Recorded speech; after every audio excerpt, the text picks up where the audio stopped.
Arkadaşlar, ben LPS Minnak TV. Bugün sizlere abone olduğum kanallar 2 adlı bir video çekiyoruz. Evet arkadaşlar, hemen başlayalım. Bu arada ben profil fotoğrafını değiştirebilirim. Bu yüzden başka bir profil fotoğrafında görürseniz beni şaşırmayın. O zaman aboneliklere geçelim. Evet arkadaşlar, başlayalım. Bakayım, 38 tane. Evet.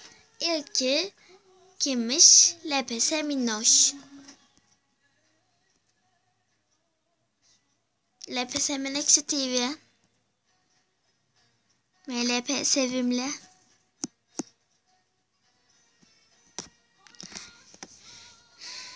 LPS Ebrar.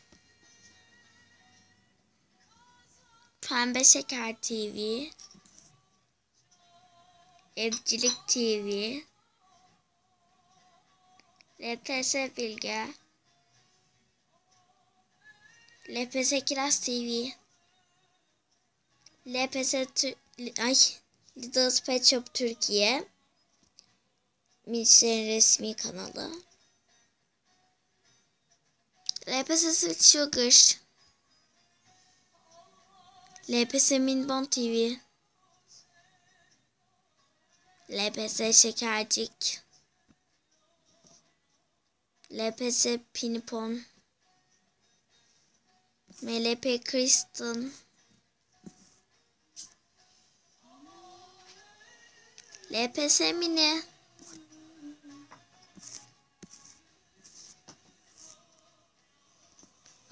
Burada. Tamam. Oyuncak Hava TV. Popsi TV. LPS Emlema.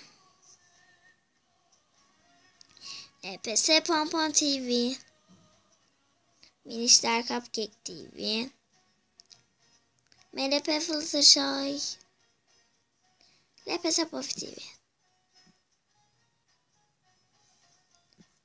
LPS Miniş Kiti.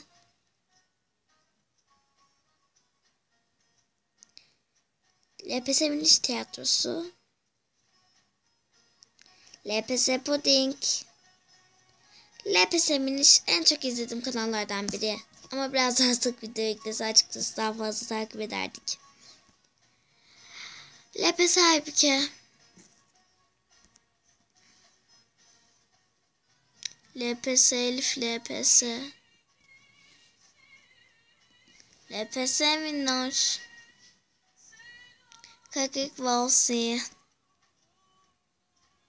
Nehir Zeynep.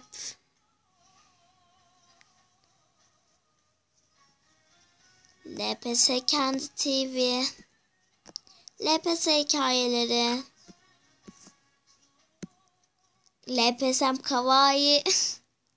Arkadaşlar artık LPS'm LPS'm Kawaii diyorum. LPS Pati. Bir dakika arkadaşlar. Bir hafta önce ilk video. Burcu LPS.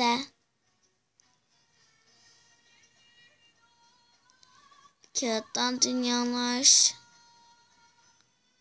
Su Eda Turgut. Evet arkadaşlar, hoşça kalın. Videomuzu beğendiyseniz beğenmeyi, abone olmayı ve isteklerinizi yazmayı unutmayın. Bu arada yeni fonunu beğendiniz mi? Yazı tipi. Hoşça kalın.